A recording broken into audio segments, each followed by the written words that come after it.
Então, hoje é um dia extremamente importante para a humanidade. E eu tenho uma alegria grande de estar aqui nessa conversa com o nosso presidente da Comissão de Direitos Humanos, o Helder Salomão, também estar com a Luziane Lins, que são mandatos que têm muito compromisso com a vida, mandatos que têm muito compromisso com a humanidade. O ser humano não pode ser hierarquizado. E nós vivenciamos no Brasil um fenômeno de fundamentalismos que se trançam, fundamentalismo punitivista, o fundamentalismo patrimonialista e o fundamentalismo religioso que tem um projeto de desconstrução da laicidade do Estado. Se rompe a laicidade do Estado, em verdade, você rompe o Estado para todas e todos. O Estado realmente é democrático. E romper a laicidade do Estado é, ao mesmo tempo, hierarquizar os seres humanos. Hierarquizado. Tem seres humanos que podem ter o direito ao seu próprio corpo, outros não. Nós mulheres lutamos todos os dias para que nossos corpos sejam nossos corpos. Os homens nascem, os homens cis, os homens héteros, com seus corpos lhe pertencendo. E nós lutamos todos os dias para que nossos corpos sejam nossos corpos. Mas tem seres humanos, nessa hierarquização que eles querem nos impor, que podem ter o direito de amar. E outros seres humanos, que a parte que te cabe nesse latifúndio, são os armários. Então, portanto, eu diria que nós, todos os dias enfrentamos uma série de lógicas que são lógicas que permeiam uma concepção fascista, que está na presidência da República hoje. Nós temos hoje no Brasil a faixa presidencial no peito estufado da LGBTfobia. Nós temos hoje no país o Ministério dos Direitos Humanos, onde a ministra diz que menino veste azul e que menina veste rosa. Ou seja, capturaram um instrumento que era um instrumento fundamental, fundamental para a construção dos direitos da população LGBTIQ+. E diria que o governo Lula foi o primeiro governo ao estabelecer um plano de Brasil sem homofobia. Brasil sem homofobia, num trançar de políticas públicas, porque para assegurar os direitos, o direito de ser, o direito de amar, pense como são estruturantes esses direitos. O direito de ser numa sociedade que nos quer coisa, onde o mercado, com a sua mão invisível, vai capturando corpos, capturando sagrado, capturando desejos. O direito de ser é extremamente transformador. E o direito de amar? O direito de amar numa sociedade que cultua o próprio. Porque o medo foi cultuado, porque o medo paralisa a nossa humanidade, a nossa condição transformadora, e, ao mesmo tempo, possibilita que haja mais aceitação para soluções do arbítrio e do ódio. Então, neste quadro, onde o ódio se transformou em método político, onde a política é trançada com a barbárie e exala ódio todos os dias, o direito de amar é revolucionário, é transformador. E o direito à cidade? O direito à cidade. A cidade que tem que permitir os beijos, a cidade que tem que permitir o afeto, a cidade que tem que pertencer a todas e todos, as praças que não podem ser esvaziadas e moídas enquanto espaços coletivos. Então, portanto, o movimento LGBTIQ+, ele traz estes elementos de lutas que são fundamentais nesse período da nossa história. E hoje a gente lembra Stonewall. E Stonewall, onde a violência policial, enfim, ela teve a cabeça erguida, como resistência, ela teve o basta de violência, a violência que deixa marca na pele, mas que também deixava marca na alma.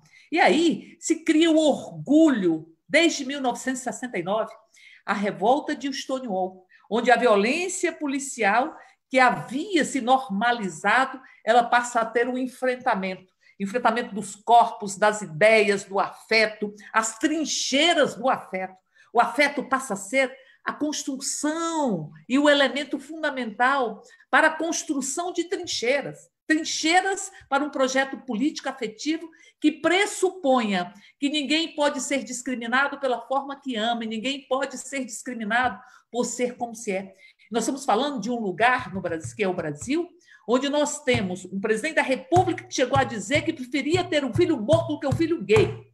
Chegou a dizer que preferia ter um filho morto do que um filho gay. Um presidente da República que, quando era deputado, estimulou e trabalhou incansavelmente para que nós tivéssemos aprovado uma cura gay que é, do ponto de vista científico, do ponto de vista humano, e ainda lembrando Freud, na década de 40, que ao responder a uma mãe que dizia, como faço, meu filho é homossexual, como faço? Ele dizia, aprenda a respeitá-lo, porque não há doença na homoafetividade. É apenas uma expressão do afeto, uma homoafetividade que sempre existiu na história da humanidade e que já foi encarada de forma diferente. E que eles querem pegar os exemplos mais obscurantistas e tentar impor na nossa realidade. Por isso, queriam aprovar a cura gay.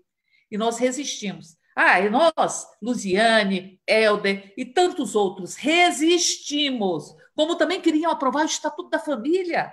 O Estatuto da Família que exclui uma série de expressões familiares, que diz que família é família com felicidade ou sem felicidade. Ora, moço, este país construiu uma concepção de que família tem a ver com afetividade, com felicidade. A família não é uma instituição vazia que propague o próprio ódio.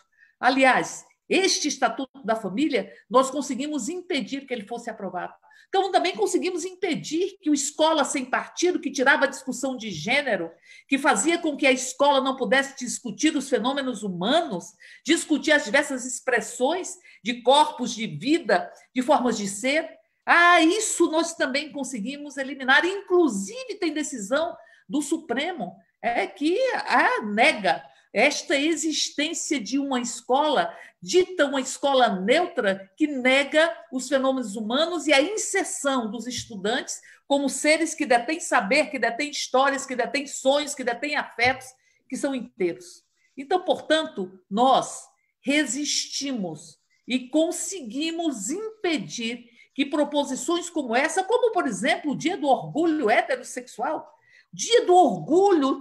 Como é possível acreditar que neste país alguém é discriminado porque é heterossexual numa sociedade de heteronormatividade, onde não há liberdade de expressar esses próprios afetos e o amor, que se não vem numa concepção de os modelos estabelecidos que passam a oprimir a própria liberdade. Então, se nós não conseguimos avançar no Congresso, foi graças à mobilização que contou sempre com o Partido dos Trabalhadores e Trabalhadoras, que nós impedimos os retrocessos, que nós impedimos que houvesse a barbárie instituída e transformada em lei, que nós impedimos que esse obscurantismo de negar o outro quando o outro não é seu espelho, negando, portanto, a humanidade.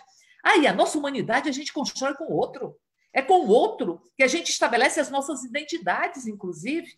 É que a gente trança os afetos. A nossa humanidade pressupõe liberdade. A nossa humanidade pressupõe condição de sujeito, pressupõe termos acesso à nossa própria fala, ao nosso corpo, aos nossos desejos, num país que tem e onde se expressam tantas formas de violência. É bom lembrar que neste ano, nós já tivemos mais mortes transfóbicas do que durante todo o ano passado. E nós ainda estamos no mês de junho, num país onde mais se mata a população LGBTI, onde a população trans tem uma expectativa de vida de pouco mais de 30 anos, onde nós podemos ter a fala, como a fala da Melissa aqui no Distrito Federal, que dizia, sabe o que eu quero? É poder entrar num coletivo e não ser encarada como se não fosse humana. É poder ir numa padaria todos os dias sem que tenham os olhares que me censuram e que me ferem, ainda que nada seja dito, e muitas vezes é dito. Então, portanto, neste país, nós temos, na presidência da República, um discurso que estimula as expressões LGBTfóbicas. É como se os discursos que não têm inocência, porque discurso é ponte entre pensamento e entre ação, discurso vira hematoma. Discurso vira bala, discurso vira estatística, uma estatística que pontua que nós já tivemos, neste ano, mais denúncias de lesões e agressões corporais à população LGBTI do que 50% a mais do que nos últimos anos, onde nós temos esse ódio empunhando essa faixa presidencial, e onde nós temos essa ausência de direito à própria cidade. Por isso, nós estamos na resistência, mas nós também queremos avançar. E nós já avançamos pelo Supremo e avançamos no casamento igualitário, avançamos na união estável primeiro, depois no casamento igualitário, na adoção, na doação de sangue, na criminalização da LGBTfobia. Porque considerar que não é crime Não é crime o ódio que se expressa, o ódio que no seu discurso, na postura, no comportamento, que é emanado inclusive da presidência da República, vai afiando as facas que ferem os corpos, vai azeitando as armas que têm uma mira determinada, e dentro dessa mira estão nossos jovens negros e estão também aqueles que fazem parte da população LGBTI+. Por isso, aqui nós estamos para dizer que tivemos no governo Lula as conferências e com todos os ataques que eles tentam nos impor, a gente diz, moço, para o armário ninguém volta. Moço, para a senzala ninguém volta. Moço, nós não voltamos mais para os grilhões, sejam os grilhões literais, sejam os grilhões metafóricos. Moça, a gente não volta mais porque a gente respirou a liberdade. Respirou o direito ao beijo, que não pode ser contido e não pode ser aprisionado, o direito ao afeto, o direito à existência plena. Por isso, nós estamos aqui porque viemos de uma história, e foi no governo Lula que nós fizemos as conferências. Eu lembro da primeira conferência LGBTI+, que nós tivemos aqui no Brasil, e que na abertura, quem estava lá? Luiz Inácio Lula da Silva. Luiz Inácio Lula da Silva estava na primeira conferência para assegurar os direitos, onde se trabalhou no Brasil sem homofobia, com todas as políticas públicas, porque as políticas públicas são enganchadas umas nas outras, e que nós vamos construindo uma sociedade que seja uma sociedade livre, uma sociedade onde nós possamos, enfim, vivenciar esta democracia e esta cidadania que está tão ameaçada. E quando se ameaça a democracia, os direitos também são ameaçados. São os direitos que carregam a democracia para todo canto e transformam a democracia de alta intensidade e não de baixa intensidade. Mas o chão da democracia é nele que nascem os direitos. E este é um governo que tenta evitar todas as formas de liberdade. O beijo libertário, o beijo, porque um beijo é só um beijo. E a cidade tem todas as cores. Eu lembro de Marx, quando falava que se por uma única gota de orvalho nós conseguimos ver todas as cores, nós não podemos ser vistos apenas com uma cor ou uma cor sem cor. Nós queremos todas as cores, porque tem o branco e tem o preto, mas tem o arco-íris.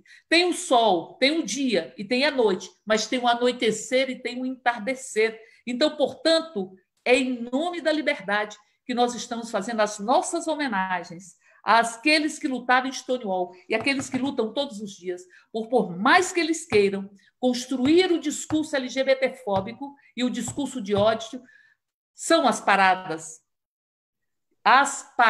do orgulho LGBTI+, que são e representam a maior manifestação em defesa dos direitos deste país e uma das maiores do mundo. E, por fim, dizer, se implodiram os armários. Eles viraram pó.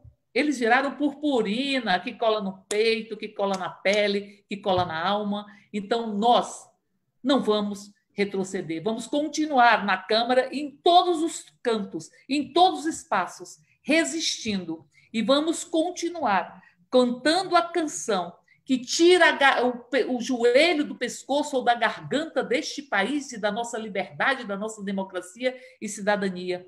E essa canção que o poeta diz que adormece as crianças e acorda os adultos, ela diz, fora Bolsonaro, todo o direito para a população LGBTI+, para que nós possamos realmente viver uma liberdade. Como diz o lema africano, como diz, eu sou porque somos.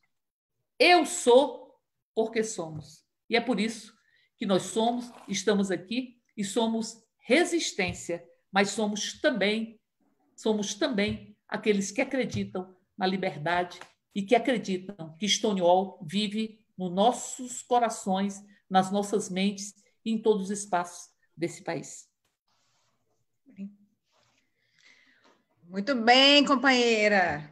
Quero dizer para você que eu sei que você é cearense, daquela chegada em Brasília, que adotou Brasília de coração, que eu sempre sabia que os cearenses eram seus fãs. Agora, depois que eu fui para Brasília, eu também sei que os brasilienses são seus fãs. Eu quero lhe ver governadora do Distrito Federal.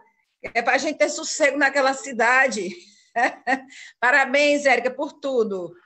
Companheiro Helder, também meu colega de Comissão de Direitos Humanos, parabéns também pela braveza, pela coragem. Tivemos aí algumas trincheiras esse último ano juntos aí na sua presidência da Comissão de Direitos Humanos. Foi prefeito também, viveu comigo aí as agruras de ser prefeita, a dor e a delícia, né, Helder, que não é pouca coisa. Sim, com certeza, verdade. Não é pouca coisa. Então, assim, quero dizer que é uma alegria nesse dia estar aqui com vocês. Tem um dia muito movimentado na nossa história, na história dos movimentos, porque nós estamos tendo aí o Stop Bolsonaro, movimento mundial de mulheres, né? Mulheres derrubam Bolsonaro, o levante das mulheres contra Bolsonaro, e está mobilizando mais de 23 países, mais de 64 cidades grandes no Brasil e no mundo, e, ao mesmo tempo, também o dia do orgulho LGBTIQ+. Mas eu vou falar só da população LGBT, para eu não ficar errando aqui na nomenclatura, embora eu sei que é muito valioso cada letra dessa, do ponto de vista da luta, do movimento, etc., tal, que agrega. Mas eu queria dizer o seguinte, quando nós tivemos em Fortaleza, precisamente nós tivemos em 98, a primeira, na época chamada Parada do Orgulho Gay, o primeiro nome era esse. Eu estava com 3 meses de grávida, eu tenho um filho de 20 anos, portanto, nós começamos há 21 anos, eu era vereadora, estava no mandato de vereadora, e nós tivemos a primeira marcha lá, que tinham 300 pessoas na rua, empunhando uma bandeira que era maior do que nós. A bandeira cobria a gente e ainda ficava... A bandeira maior do que o movimento. E quando eu era prefeita, já no final de 2011 para 2012, nós já tivemos, em 2011, uma marcha que colocou quase 1 milhão de pessoas na rua em Fortaleza, né, exatamente celebrando e demonstrando que as pessoas não tinham medo de amar.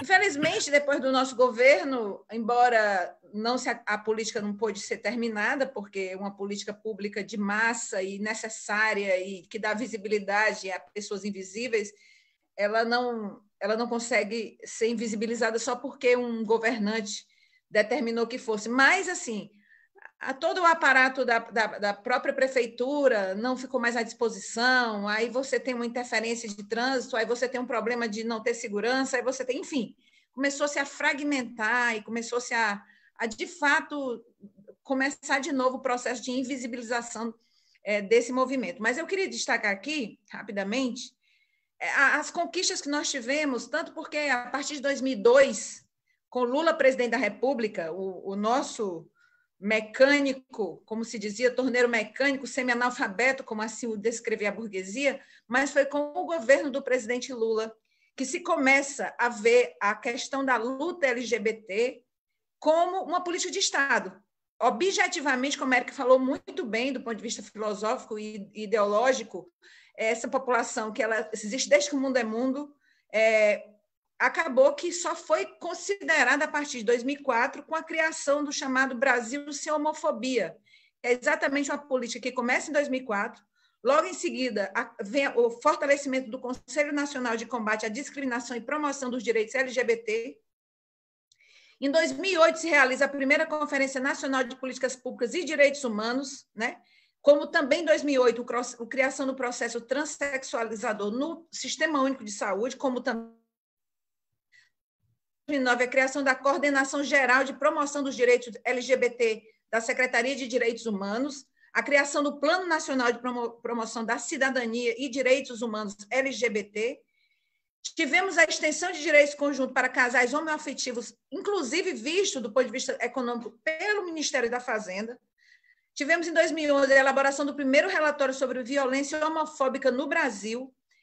2011 já foi a segunda Conferência Nacional de Políticas Públicas e Direitos Humanos LGBT.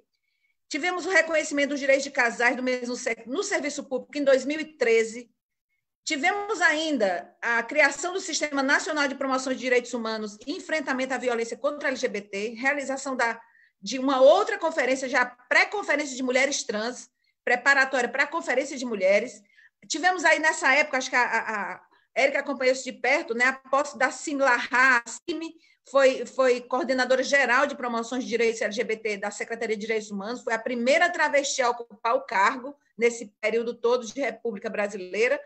2016, o nome do uso social, reconhecimento de identidade, ou seja, tivemos muitos avanços e Fortaleza não ficou atrás. Como prefeita, nós criamos todo esse processo, criamos as conferências, criamos a coordenadoria LGBT, criamos essa visão de uma sexualidade diferenciada, ou seja, diferente da homoafetividade normativa, da heterossexualidade normativa, como se vê. Nós tivemos também uma compreensão completamente de liberdade da orientação sexual, e por isso criamos também toda uma política de Estado voltada para esse setor.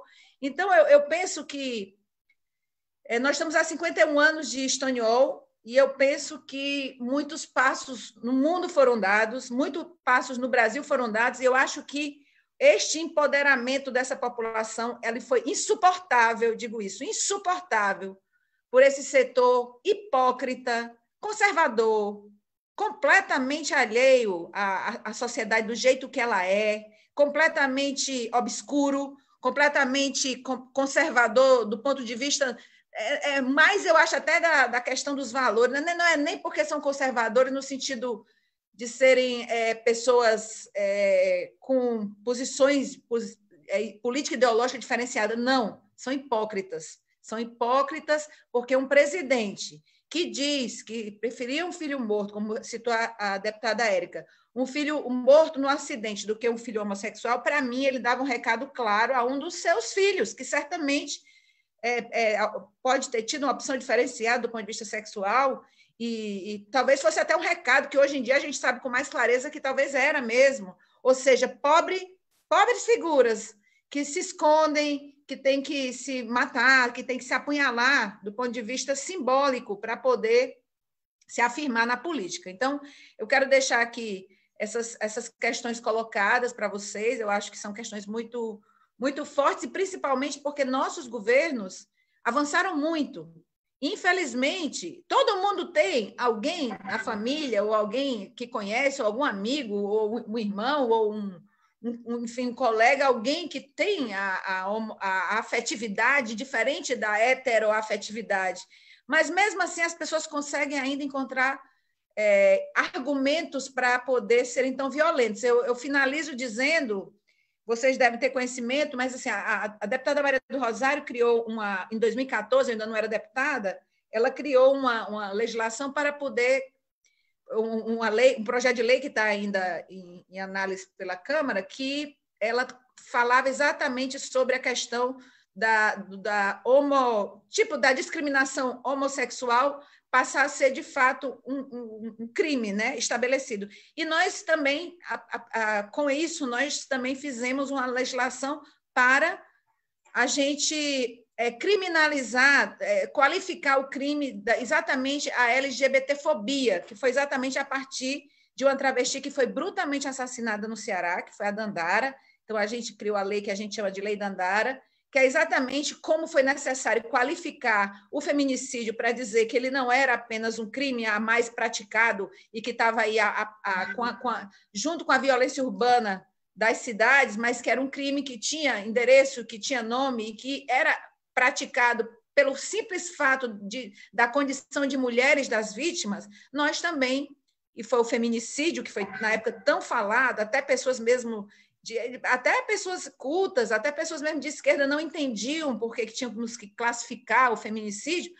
A gente hoje vê que foi necessário a tipificação e a qualificação, porque não são crimes comuns e não são crimes do cotidiano da violência urbana. Do mesmo jeito, a gente, com a Lei Dandara, procura qualificar e tipificar exatamente o crime praticado contra os homossexuais, ou contra os trans, ou contra os travestis, ou contra qualquer tipo de sexualidade fora da sexualidade normativa, né? Pretensamente normativa. A gente criou também a Lei Dandara, que tipifica o LGBTcídio como crime hediondo e também como crime que tem endereço certo provocado pelo preconceito. Então, eu fico nesse primeiro momento com isso, assim, porque eu quero colocar esses elementos no debate E quero dizer que é um prazer muito grande falar com vocês, porque nós somos, estamos e queremos ser protetores e, ao mesmo tempo, sujeitos e, ao mesmo tempo, agentes, né, do presente e do futuro, para que as próximas gerações sejam mais felizes, vivam menos preconceitos cada vez mais e que o mundo caminhe para a liberdade e não caminhe para uma sepultura, como quer nos impor esse coveiro. Nem vou chamar de coveiro, que eu estou ofendendo os coveiros, mas esse propagandeador do caos e do mal, né? Esse demônio aí que é o desgoverno Jair anti-Messias Bolsonaro, como eu costumo dizer. É com você, Helder. Bom, é um prazer estar aqui com minha querida Érica, né, companheira lá da Comissão de Direitos Humanos, uma nordestina, mas hoje brasiliense, que orgulha todos nós naquela Câmara Federal. Então, prazer. Nordestina candanga. Nordestina candanga. E também, né, saudar a Luiziane Lins, ex-prefeita de Fortaleza. Tem que voltar a ser prefeita lá também. Você fez um desafio aí para a Érica ser Vá para Cariacica, vá para Cariacica. Pois é. Mas, olha, você que fez um trabalho excepcional como gestora no município de Fortaleza e que hoje, né, tem uma honra muito grande estar com você lá na Câmara Federal, a nossa bancada aguerrida contra a discriminação, contra o preconceito, em defesa dos direitos dos trabalhadores, em defesa da democracia. E tem gente dizendo que no Brasil, além da pandemia, tem o pandemônio. Nós temos dois graves problemas, né? A Covid, que é um problema seríssimo, e também o presidente da República pelo seu comportamento genocida. Nós já fizemos, por meio da Comissão de Direitos Humanos, uma denúncia em março pela forma como ele conduz o enfrentamento à pandemia, que coloca em risco a vida de milhões de brasileiros, e já são quase 60 mil brasileiros que perderam suas vidas. Então, nossa indignação, nosso repúdio, nossa denúncia e, ao mesmo tempo, nossa solidariedade às famílias que sofrem com a perda dos seus queridos e amados, porque por trás de cada pessoa dessa que perde a vida tem um amor, tem um afeto, tem um carinho, tem uma história que está sendo desmanchada pela irresponsabilidade desse presidente. Aliás, é bom dizer aqui, antes de entrar nessa questão específica, porque tem muitas pessoas LGBTs também que estão perdendo a vida com a Covid-19, que se o enfrentamento à pandemia no Brasil fosse diferente, já seria alto o número de mortes, mas nós estaríamos hoje com, no máximo, 20 mil mortes, e nós já estamos chegando a 60. Então, o presidente está matando muita gente no Brasil. Bom, hoje é um dia, como vocês disseram, para nós celebrarmos o orgulho LGBTI, que mais? É um dia de nós pensarmos por que muita gente celebra a intolerância, celebra o ódio, como faz o presidente e seus seguidores, e demoniza o amor, demoniza o afeto, demoniza o carinho. Quer dizer, é um preconceito extremamente nocivo às relações humanas, porque é a incapacidade de conviver com o diferente. É a incapacidade de conviver com aquele que pensa, que tem uma maneira de ver a vida e as coisas de forma diferente. E isso empobrece a humanidade. Quando nós não temos capacidade de conviver com a diversidade, com a pluralidade, a humanidade fica mais pobre. Fica mais pobre porque a gente aprende com a diversidade. A gente aprende com a pluralidade. Eu costumo dizer, imagina se nós fôssemos todos iguais. Que chatice seria. Que coisa mais enfadonha se todos nós fôssemos iguais. Nós somos diferentes. E as diferenças, elas nos ensinam. As diferenças enriquecem a convivência humana. Porque os seres humanos não nasceram para viver apenas, mas para conviver. É na convivência humana que a gente se humaniza. É na convivência humana que a gente se humaniza. E que a gente aprende com aqueles que pensam diferentes, que têm orientação sexual diferente, que têm orientação política, ideológica diferente. É preciso aprender a respeitar. Mas essa turma, ligada a esse presidente autoritário, genocida, irresponsável, essa gente prefere acreditar que é melhor disseminar o ódio, a intolerância, o que leva à violência. A deputada Érica falou uma coisa aqui muito importante. O discurso vira prática. O discurso vira violência. Vejam que o que diz esse insano desse presidente muitas vezes se transforma em práticas dos seus seguidores que cegamente praticam atos de violência contra muitas pessoas e especialmente contra a população LGBT. Porque um presidente, né, como já foi dito, que diz que ter um filho homossexual, ele preferia a morte do que um filho homossexual, é, de fato, a demonstração de que nós estamos diante de um ser humano que não tem um mínimo de humanidade, de sensibilidade e que não tem humildade para aprender com os outros. Acha que aquilo que ele pensa, as loucuras que ele faz, embora eu não goste de usar essa palavra, Érica até vai me repreender, mas as ações que ele pratica são contra a humanidade. Eu não vou repetir, porque Érica e Luiziane já falaram, mas eu acho que tem duas coisas que vocês não disseram sobre as políticas nos nossos governos. Então, eu não vou repetir, mas eu tinha anotado tudo aqui. Eu acho que vocês não disseram, porque nós falamos desde o início, desde que Lula assumiu. A primeira coisa importante que eu acho que a gente precisaria dizer é que foi elevada a categoria de ministério à Secretaria de Direitos Humanos. Foi a primeira conquista nossa, e dela vieram todas as outras. E me parece que vocês não falaram, vocês falaram do Brasil sem homofobia, da criação do Conselho, do fortalecimento do Conselho, também não falaram da Lei Maria da Penha. A Lei Maria da Penha, ela tem uma conquista específica para as mulheres, porque reconhece a união homoafetiva feminina. Na Lei Maria da Penha também há essa conquista. E uma outra conquista foi quando o governo Lula, junto com o presidente Lula, junto com Carlos Gabas, estendeu os benefícios previdenciários do país para pessoas do mesmo sexo que vivem em união estável. Então, todas essas conquistas, eu estava olhando aqui, Érica e Luiziane, todos os anos, 2003, 2004, 2005, até 2016, como vocês bem narraram aqui, todos os anos nós tivemos ações governamentais que tinham o objetivo de se transformar em políticas de Estado para combater a discriminação, o preconceito e garantir cidadania para a população LGBT.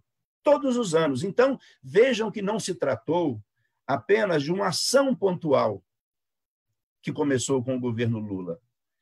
Todos os anos, a partir das conferências do Conselho Nacional, que tem o nome de Conselho Nacional de Combate à Discriminação, mas que é conhecido como Conselho Nacional LGBT, e diga-se de passagem, e enfatizando isso também, quando Bolsonaro assume, ele publica aquele decreto que acaba com vários conselhos no país. Lá na Comissão de Direitos Humanos, nós enfrentamos e chamamos esse decreto de decreto antidemocrático, porque queria e quer inibir a participação da sociedade.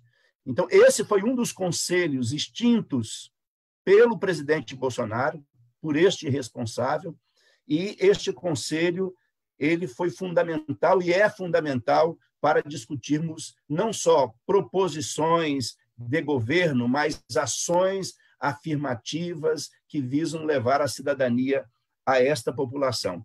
Lá na Comissão de Direitos Humanos, nós tivemos uma conquista importante. A deputada Érica foi fundamental, porque ela estava presente e ajudou a fazer o debate naquele momento, quando nós aprovamos o projeto de lei da deputada Maria do Rosário, que criminaliza a homofobia. Nós conseguimos, né, esta façanha na Comissão de Direitos Humanos em 2019, mas, infelizmente, de lá para cá, já fizemos muitas conversas com o presidente da Casa, temos feito uma força-tarefa, né, junto com outros deputados, para pautar este projeto, só que, por um lado, nós queremos avançar e, por outro, a deputada Érica sempre chama atenção, ter cuidado, porque eles podem aproveitar a tramitação de uma matéria como essa para retroceder, ou seja, para voltar a um passado obscuro, como a gente sabe que essa gente defende. Então, eu vejo que nós estamos num momento dramático da vida brasileira, porque temos na presidência da República alguém que não tem nenhum apreço pela democracia, pela cidadania, pelos direitos dos trabalhadores, pelas demandas do nosso povo e pela vida de maneira geral. É só a gente observar os comportamentos inadequados do presidente e da sua equipe. E hoje eu estava lendo, Érica e Luiziane, que além do reitor da Universidade de Rosário ter já negado que o ministro da Educação é doutor naquela faculdade, hoje alguns jornais de circulação nacional já estão dizendo que na tese dele tem várias cópias, ele está copiando. Então, o ministro da Educação do nosso país, a tese do nosso ministro, entre aspas, ela é uma colcha de retalhos. Copia um trecho daqui, copia um trecho dali, comete crime porque sequer cita os autores, né, de quem ele copiou os trechos para compor a sua tese. Então, é esse o país que nós vivemos, mas nós estamos firmes, confiantes, cheios de esperança, na luta. Hoje, o Stop Bolsonaro, o Fora Bolsonaro, o impeachment do Bolsonaro, porque o povo precisa escolher, né, de novo um presidente. Esse presidente é uma farsa, a sua eleição foi uma farsa. A farsa começa na Lava Jato, com a condenação e a prisão do Lula pelo Moro sem provas, e depois a impossibilidade do Lula disputar, e as fake news que produziram esta coisa horrorosa que nós temos na presidência. Mas o Brasil é maior. O Brasil é maior do que esse presidente. A população LGBTI, que mais, é muito mais resistente e, com certeza, nós seguiremos firmes, né, declarando a nossa oposição total a esse governo e a nossa união, a nossa unidade em torno de uma luta para acabar com este mandato e libertar o nosso povo de tanto preconceito, de tanta discriminação como o nosso povo vive hoje, especialmente a população LGBT, que, como foi dito aqui, a violência é alta e aumentou este ano, e é uma população que tem uma expectativa de vida muito baixa, exatamente porque as pessoas não toleram, né, ver as pessoas assumindo, né, com muita coragem a sua orientação sexual. E eu sempre digo o seguinte: a população LGBT não precisa só de tolerância. A população LGBT precisa de respeito, não é só tolerância, não é só tolerar essas pessoas. Precisam de respeito, de dignidade, de cidadania. Nós vamos seguir na luta e, com vocês, eu me animo a seguir na luta. Érica, creio que é você agora, minha querida. Então, Helder, Luziane, que alegria escutar vocês falando sobre, primeiro, os avanços que nós tivemos no governo de Luiz Inácio, na gestão da Luziane. Eu conheci a Luziane, eu lembro de você numa reunião que o Nilmar Miranda fez com o ministro dos Direitos Humanos, com as representantes das comissões de direitos humanos das Assembleias Legislativas. E ali eu tive a oportunidade, você foi presidente da comissão, eu acho, de direitos humanos. Era presidente da Comissão de Direitos Humanos da Assembleia Legislativa do Ceará. Obrigado. Do Ceará. Então, do Ceará. E eu era aqui de Brasília, e eu lembro de você e lembro da sua fala, que é bastante marcante, e seria muito bom para o povo da minha terra, porque eu sou nascida no Ceará, a gente sai de Ceará, mas ele não sai dentro da gente, mas eu sou de Fortaleza. Nasci em Fortaleza, vivi em Fortaleza e sempre dizia que eu não podia viver num lugar que não tivesse, quando vim para cá era adolescente, com um lugar que não tivesse mar. Aí depois eu fui descobrir que o céu de Brasília é mais ou menos um mar, mas mesmo assim, Fortaleza merece ter você como Brasília prefeita. Brasília tem seus encantos. Com certeza. Outro dia eu encontrei, viu, Helder? Só para comentar que eu encontrei tudo. Nós criamos o pré-carnaval de Fortaleza, então, assim, virou uma grande festa. Hoje é a capital do pré-carnaval, uma coisa muito linda. Aí, outro dia, agora, esse ano já, ainda bem que nós pulamos o carnaval dessa pandemia, diga-se de passagem, pelo menos está menos louco por causa disso.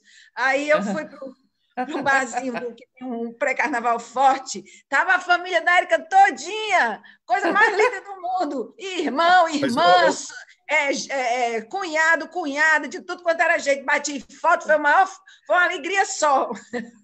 Mas, Lisiane, você viu que ela não trocou, você viu a fala dela, ela não trocou o mar do Ceará pelo mar de Brasília, mas ela descobriu o céu. Ela inventou, isso é coisa de bruxa, isso é coisa da Érica, ela já inventou um mar para ela em Brasília.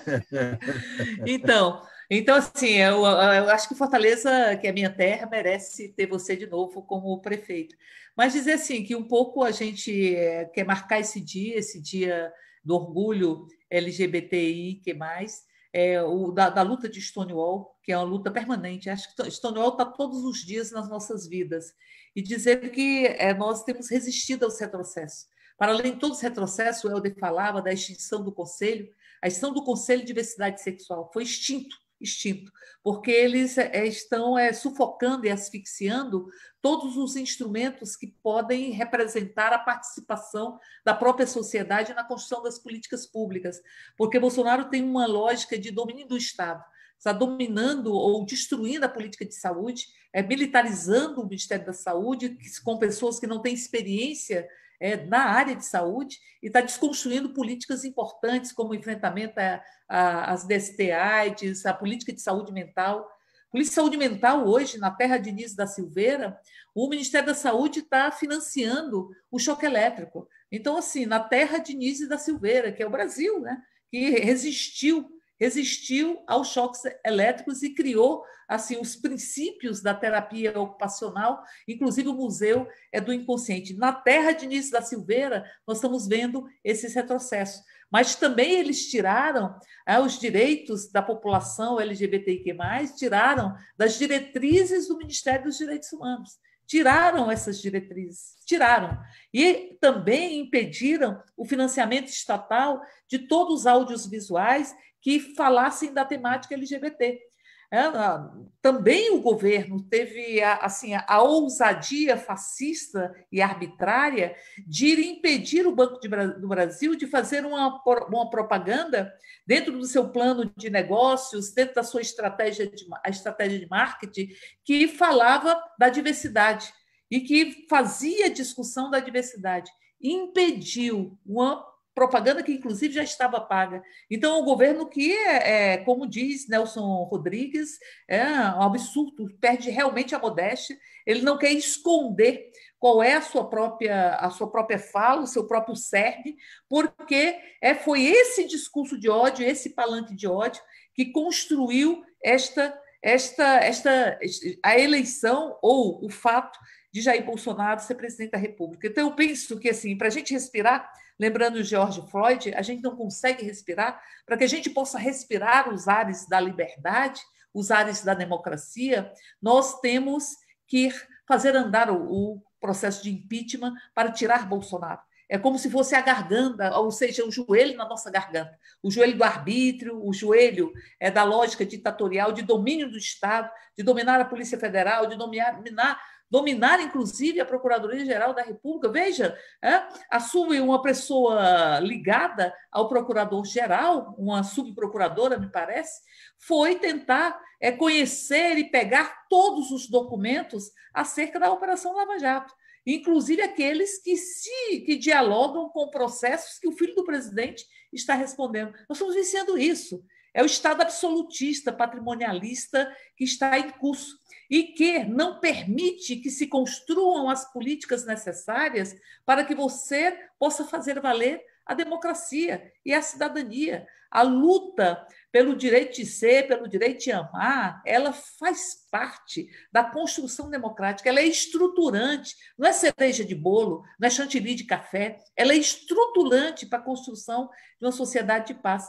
Nós vamos ver assassinatos transfóbicos que são com requintes de crueldade, para que ali sejam troféus de crueldade a serem colocados nas prateleiras enxovalhadas do próprio Palácio Planalto. Então, portanto, é preciso e é urgente que nós possamos fazer uma grande luta em defesa dos direitos. Por isso, a Luziane falava que o mundo inteiro hoje está fazendo o protesto Stop Bolsonaro. Stop Bolsonaro. Chega. Hoje eu tive a oportunidade de participar de uma conversa que tinha gente da Irlanda, de Barcelona, de Londres, de vários locais do mundo. A Luiziane também vai participar de uma conversa nesse sentido, para que nós possamos fazer uma grande frente, que é um projeto político de liberdade, de democracia, mas é um projeto também afetivo, é político afetivo. É para a liberdade do afeto. Nós estamos falando de afeto, de afeto. Nós estamos falando de que o que vale na vida são os afetos que se constroem. O que vale na vida é você sentir que o teu corpo é o corpo, que o seu nome é o seu nome. Veja, nós estamos falando, inclusive, de outra conquista do governo de Dilma, do governo do PT, que foi o nome social. Foi o nome social. Na última conferência, durante o governo Dilma, ali se estabeleceu, e logo depois da conferência, que haveria que se admitir ou ter o nome social. Como é possível ser chamado por um nome que não é meu nome? Ou falando de uma mulher trans que dizia: eu não consegui me olhar, eu só consegui olhar meus olhos, porque eu não consegui ver meu corpo, porque meu corpo não tinha relação comigo. E esta mulher, ela dizia: bem, quando eu passei pelo processo transexualizador, eu disse: esse é o meu corpo. E aí eu consegui me olhar no espelho por inteira. Aí eu consegui passar na frente de uma vitrine de uma loja que refletia a minha imagem. Então, veja o que significa isso. O que significa isso? O que significa a liberdade de identidade de gênero? O que significa a liberdade de orientação sexual? E nós estamos vivenciando um processo de pandemia e tem chegado várias denúncias que muitas vezes as pessoas têm que voltar para casa. E, ao chegar em casa, sofrem a discriminação da própria família, que é uma discriminação muito violenta, quando a família não te aceita, quando a família não aceita você como você é. Porque lembro do Perli, que é capixaba como Helder, e que foi do Ministério dos Direitos Humanos, da Secretaria do Ministério dos Direitos Humanos, com status de ministérios, como disse o Helder, ele dizia o seguinte: quando a criança, o menino negro nasce, ele é acolhido, e tem um acolhimento e tem um acarinhamento, ele é acarinhado. Quando as mulheres nascem, nem sempre foi assim, também são acarinhadas, e nem sempre foi assim. Nesse país que é misógino, e essa misoginia dialoga com a LGBTfobia, dialoga com o racismo, dialoga com o adultocentrismo, porque as discriminações não são solitárias. Elas tiram a noção de humanidade. E, ao tirar a noção de humanidade, desumanizam simbolicamente parte da nossa própria sociedade e da nossa própria humanidade. Então, neste quadro, nessa lógica, nós vamos ver quais são os desafios que estão postos nesse momento para cada uma e cada um de nós. E o Perli, ele dizia isso. Ele dizia: mas as pessoas, quando reconhecem-se enquanto pessoas com orientação sexual, uma afetiva, ou com uma identidade, uma identidade como pessoas trans, essas pessoas sofrem uma primeira discriminação, que é a discriminação de quem faz os trançar dos afetos e das identidades. Por isso, nesse momento de pandemia, nós temos várias denúncias, pessoas são obrigadas a voltar para casa e sofrem violência dentro de casa. Uma violência, às vezes, simbólica, às vezes uma violência física, que, como disse, houve um aumento de 50% das denúncias de violência corporal, de lesões corporais com relação aos últimos anos. Então, é preciso dar um basta a tudo isso.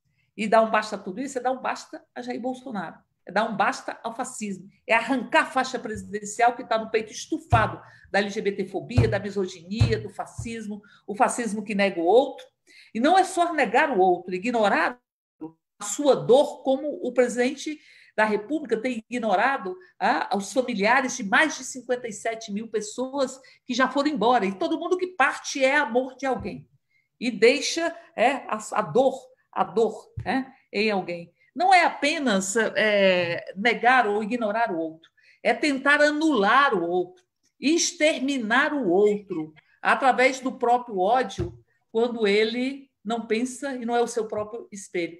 E aí, em nome da democracia, da cidadania, em nome das pessoas que estavam naquele bar lá em Nova York e que disseram: basta, chega, agora nós vamos carregar orgulho, orgulho, orgulho, orgulho. E orgulho temos todas e todos nós, porque temos um orgulho imenso desses que constroem uma sociedade mais justa, mais igualitária, pelo direito de ser, pelo direito de amar, pelo direito à cidade. Eu me calo com Leminski quando diz: isso de se querer ser exatamente o que se é ainda vai nos levar muito além.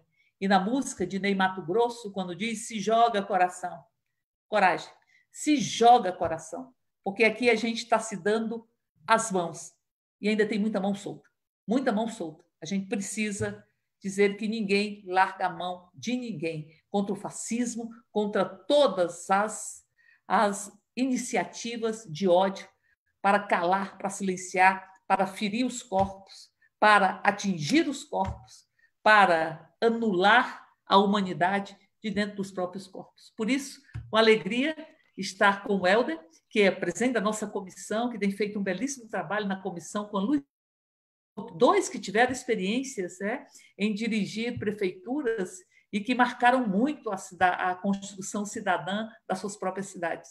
Como se diz, a cidade ela tem que ser o lugar onde a gente se encontra, onde as mãos se encontram, onde os lábios se encontram, onde os corpos se encontram, onde os abraços podem ser dados e onde a gente tem a liberdade de andar nela.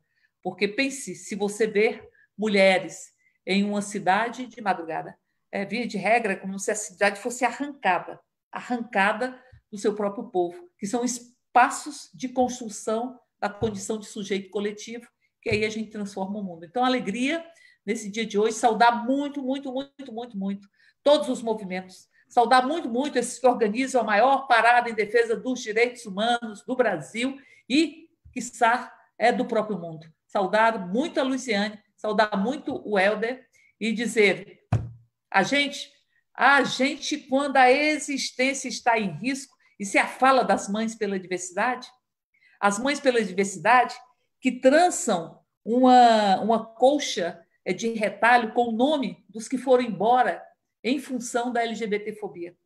Elas trançam e elas escrevem: se o meu filho, se a minha filha tem a existência em risco, nós somos resistência. Nós somos resistência do amor, do afeto, dos direitos, da cidadania, da democracia. E por isso a gente diz: fora Bolsonaro. E é com você, Luciane. Muito bem. Fora Bolsonaro. Liga o microfone. Isso. Enquanto isso, o Brasil segue como o país com o maior índice de crimes LGBTfóbicos do mundo. Só em 2019, no ano passado, como a Érica colocou muito bem, é como se fosse dado uma senha para que agora você pode tudo. E até esses direitos que foram duramente conquistados, eu mesmo tenho muitos amigos, amigas, muita gente, muitos casais que, assim que o Bolsonaro for eleito, correram para casar no civil, com medo de que houvesse um retrocesso brutal do jeito que está havendo. Mas, mesmo assim, mesmo os que casaram, como se diz, no papel, eu particularmente casei algumas vezes não no papel, mas eu acho que quem quer casar no papel, seja hétero, seja homo, seja o que for, tem o direito de casar no papel. Mas mesmo essas pessoas hoje, que eu converso, a angústia, Érica, é muito grande, porque elas dizem: eu não sei se eu vou andar de mão dada com meu parceiro, a minha parceira, e eu vou sofrer uma violência, se algum louco vai jogar uma pedra contra mim, como foi o caso daquele casal que foi brutalmente agredido com uma lâmpada, uma lâmpada fluorescente, onde foi quebrado na cara do casal, né? E assim, no ano passado foram notificados 124 assassinatos de pessoas trans no Brasil, e a gente sabe que é uma subnotificação muito grande. Por isso mesmo que, quando a gente aposta na lei Dandara, que a Dandara era uma travesti, inclusive eu tive a oportunidade de fazer na Comissão de Direitos Humanos uma audiência pública com a mãe da Dandara, e assim era claramente o sofrimento muito doloroso de uma mãe que perdeu um filho. E assim, até hoje ela está sofrendo, ela não consegue esquecer, porque a Dandara foi uma travesti que ela foi brutalmente assassinada. ela foi torturada e depois ela foi jogada num carrinho de mão. Essas imagens percorreram o mundo. Então, assim, porque foram filmadas, assim, parecia que não era uma vida, parecia que era uma coisa que estava assim, jogada dentro de um carrinho de mão, como se fosse assim, o lixo de uma construção. Assim, isso foi chocante demais. Uma pessoa que só fazia o bem e que foi brutalmente assassinada com requinte de crueldade pela sua condição sexual, pela sua opção sexual. Portanto, eu acho que a gente também qualificar, e eu espero que nós vamos ver outros tempos, viu, Érica e Helder? Eu acho que nós vamos sair, não só dessa pandemia, nós vamos sair desse momento do Brasil mais fortes. Eu acho que nós vamos sair com uma parcela significativa da população compreendendo melhor o processo da vida, das coisas. Eu tenho esse otimismo, né? E principalmente dessas que eu falei para vocês, que eu fui desde a primeira parada, que chamava Parada do Orgulho Gay, foram de lá para cá, lá em Fortaleza foram 21 anos. Eu só não estive presente em uma. E agora eu me considero participando, porque nós estamos participando agora de forma virtual, que é a única forma que a gente está podendo se encontrar. Mas eu quero dizer que, para mim, eu acho que a gente militar nessa causa é a gente militar pelo amor, porque a gente não pode ter formato para o amor. E eu finalizo aqui, para passar para o deputado Helder, citando o que eu gosto de citar quando eu vou para esses eventos onde existem pessoas que aguardam que a gente dê um olhar, uma fala de conforto, já que a Érica falou muito bem, assim, quando você não tem a aceitação da sua família nessa população LGBTQI+, LGBTIQ+, a gente sabe que dali que nasce a força, muitas vezes, quando ela é aceita ou não, né, o processo de autoestima e de uma série de outras coisas, mas dizer de forma muito clara que nós, como revolucionárias, que acreditamos no amor, e o amor é revolucionário, que eu vou citar o Fernando Pessoa quando diz, né, o amor é que é o essencial. O sexo, um acidente. Pode ser igual, pode ser diferente. Grande Fernando Pessoa, que traduz para a gente viva a população LGBTIQ+, viva todos aqueles que amam de forma diferente do que está estabelecido por esta burguesia normativa hipócrita, safada, diga-se de passagem, e viva nós que queremos buscar a liberdade dos corpos, a liberdade do amor, a liberdade do ser. E finalizo dizendo que participei ontem de um debate com o deputado federal Célio Moura e o deputado federal Nilton Tato, e a gente falava exatamente dos direitos humanos como os direitos fundamentais de você ser exatamente o que você é. E cuidar dos outros direitos, porque nós somos humanos, temos os direitos humanos de ser idosos, mulheres, trans, hétero, travesti, enfim, quiz, seja o que for. E que a gente tem que cuidar dos direitos dos outros, porque as crianças também são seres de direito, só que não podem cuidar dos direitos delas, a obrigação é nossa de cuidar dos direitos das crianças. Como também os animais são seres de direitos, só que também a gente que tem que garantir, tem a obrigação de garantir os direitos deles, a natureza, né? A flora, a fauna, são todos são seres de direitos, e que nós, como seres humanos, aspas, racionais, temos que garantir todos esses direitos. Um grande abraço, companheiros. Que prazer estar aqui com vocês no momento de um dia tão especial. Viva Stonewall, viva a luta empreendida há 51 anos atrás, e que mais muitos anos pela frente a gente esteja lutando e lembrando desse momento tão especial, principalmente no momento que nós estamos numa pandemia no Brasil, mas estamos aqui, eu, você e Érica, Helder, resistindo e falando e bradando aos quatro ventos, lutando pela liberdade de ser e de amar. Beijo para vocês.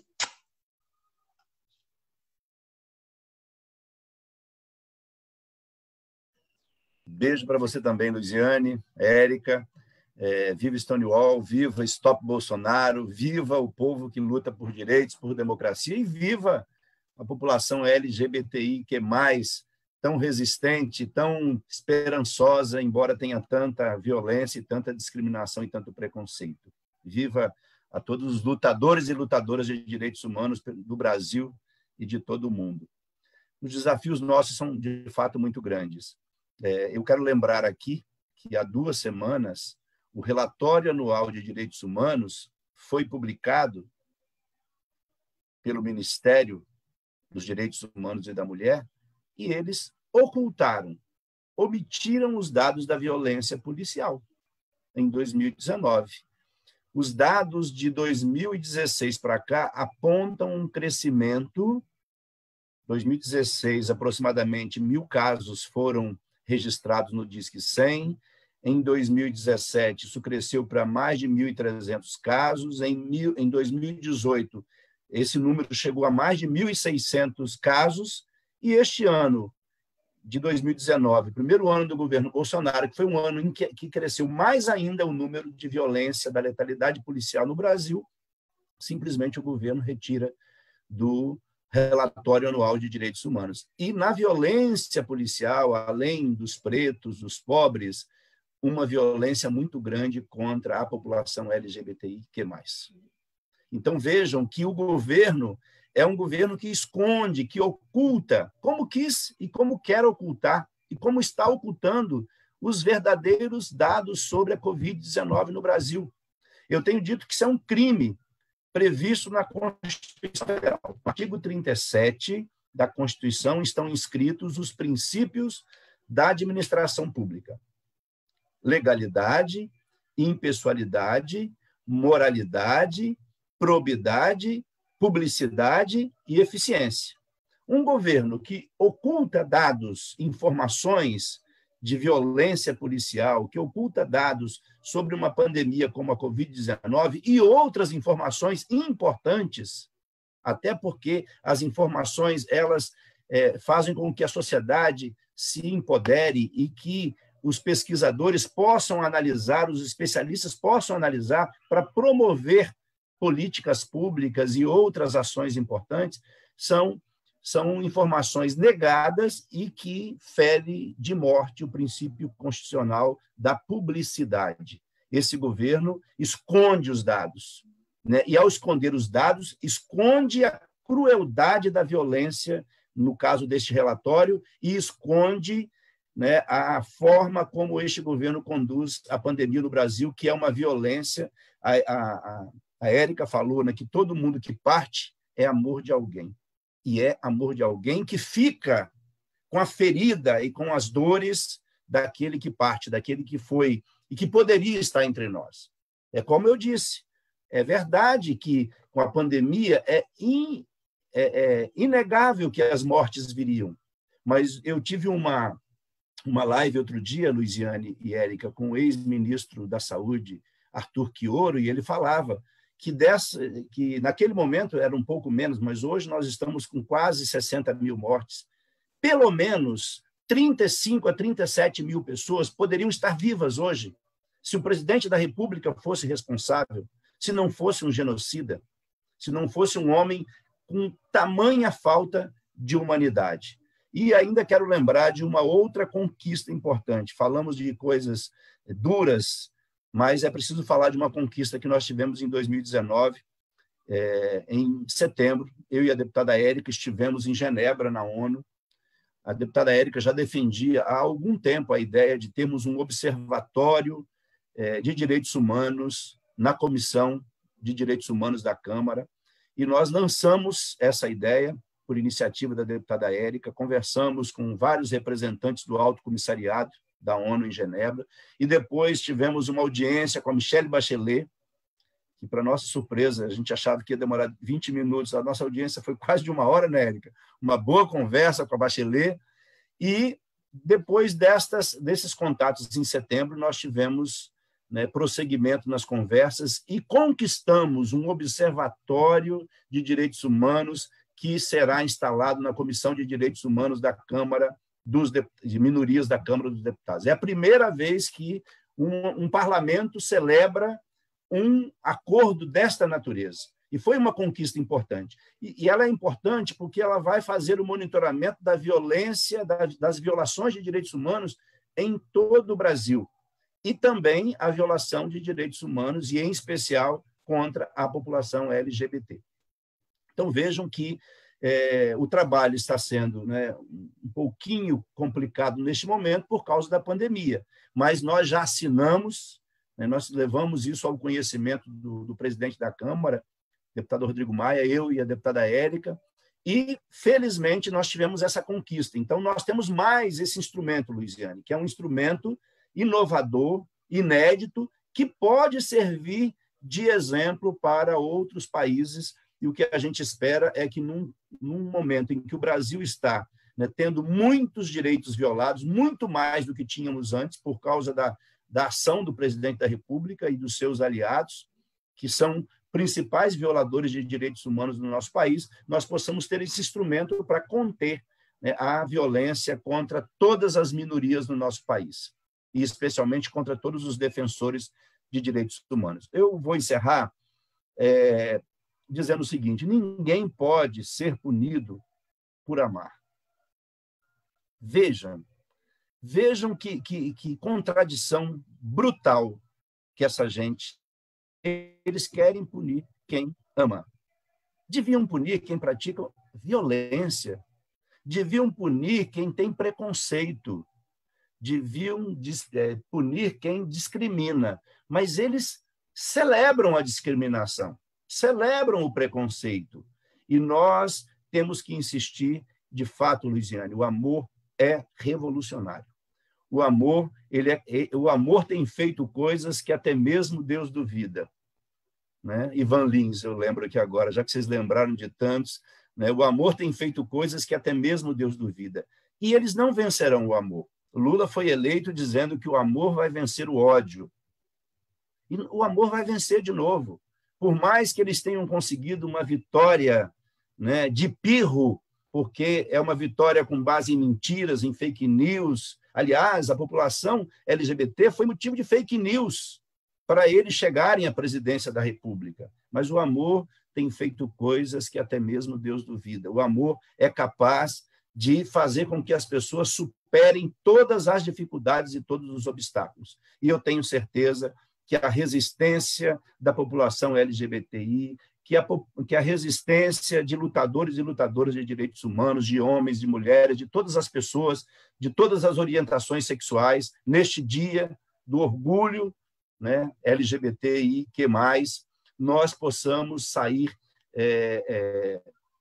do estágio em que nós estamos, porque é natural a gente ficar desanimado de vez em quando, mas é preciso manter viva a nossa esperança. Então, eu quero saudar, para encerrar, né, todas as pessoas que estão nesta luta. Especialmente, eu quero destacar, tem muita gente, mas vou destacar a nossa companheira Janaína, da Secretaria Nacional LGBT do PT, né, saudar a Janaína pela sua luta e, com ela, saudar todas as companheiras e companheiros, saudar a Simi Larra, presidente da ABGLT, que foi a primeira travesti a assumir a coordenação nacional LGBT, disse aqui a Luiziane, e saudar a Débora Sabará, que é a presidenta da Gold, aqui do Estado do Espírito Santo.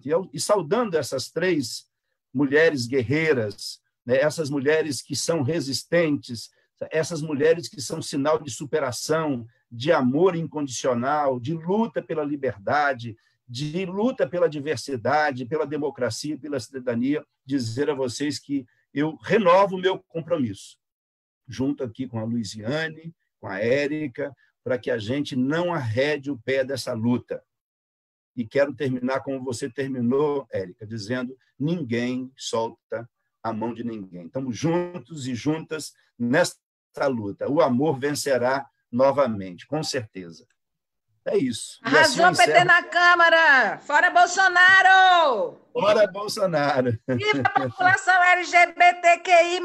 É isso aí. Ó, com certeza, com certeza. Viva todos os lutadores e lutadoras. Ó, foi um prazer, Érica e Luiziane. Ó, beijos para vocês, viu? Tamo junto! Tamo junto. Tchau, tchau. Ó, stop Bolsonaro, hein? Stop Bolsonaro. Stop Bolsonaro. Tá aí, valeu, gente. Um abraço.